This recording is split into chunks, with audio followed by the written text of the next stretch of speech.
Kita beralih ke informasi selanjutnya, Tribuners. Hakim Imam Wahyu Santoso bersama JPU dan para lawyer terdakwa kasus pembunuhan Brigadir Yosua telah selesai meninjau TKP yang menjadi saksi bisu pembunuhan Brigadir J. Selain rumah dinas Verdi Sambo, Hakim juga memeriksa rumah pribadinya di Jalan Saguling, Jakarta Selatan pada Rabu 4 Januari 2023. Berikut sederet fakta terkait Hakim kasus Verdi Sambo yang memeriksa TKP tewasnya Brigadir J. Saat masuk rumah dinas, Hakim langsung menuju bahwa tangga rumah tersebut yang diketahui merupakan tempatnya Brigadir J tewas ditembak pada 8 Juli 2022 lalu. Jaksa penuntut umum juga tampak menjelaskan lokasi para terdakwa di sekitar tangga tersebut saat kejadian. Setelah selesai mengecek di bawah tangga, kemudian Hakim Wahyu naik ke lantai 2.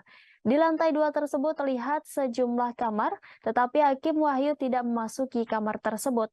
Sebagaimana diketahui, kuasa hukum para terdakwa turut hadir. Mereka diantaranya dari kubu Baradae, Kuat Maruf, Verdi Sambo, dan Putri Chandrawati.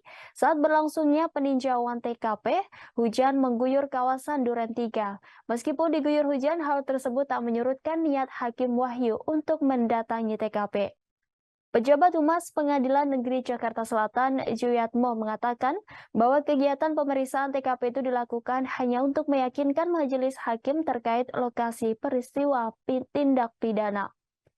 Juyatmo juga mengatakan bahwa dalam kegiatan tersebut tidak ada mekanisme pembuktian dari pihak manapun. Diketahui bahwa ketika melakukan pemeriksaan lokasi tewasnya Brigadir J, Hakim Wahyu menemukan adanya CCTV yang terletak di rumah Saguling. Hal tersebut diungkapkan oleh kuasa hukum Richard Eliezer yakni Roni Talapesi yang juga ikut meninjau rumah Verdi Sambo.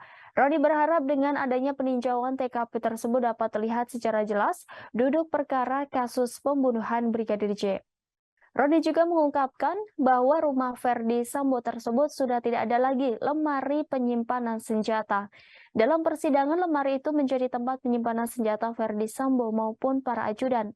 Sementara itu, saat mengecek di TKP pembunuhan Brigadir J, terpampang ada rak berbentuk sangkar burung berwarna emas di kediaman ex-Kadif Propam Polri tersebut. Terlihat rak emas tersebut berisi sejumlah minuman alkohol dengan berbagai merek. Selain itu, di lantai 1, Hakim Wahyu juga turut melihat lokasi tewasnya jenazah Brigadir Yosua. Seperti diketahui, jenazah Brigadir J kala itu ditemukan tergeletak di dekat tangga, lalu Wahyu melanjutkan peninjauan dengan naik ke lantai 2 rumah dinas Verdi Sambo. Saat hendak meninjau ke lantai 2, pihaknya sempat terhenti di tangga. Di tangga tersebut, pihaknya melihat lokasi persis tempat Brigadir J dieksekusi Baradae atas perintah Verdi Sambo. Tak berlangsung lama, jaksa turut menjelaskan lokasi sejumlah terdakwa sempat berada di tempat tersebut. Kemudian Wahyu mundur dari lokasi Brigadir Yosua tewas. Tampak Hakim Wahyu sedang mengukur jarak tembak yang terjadi antara Brigadir J dengan Baradae.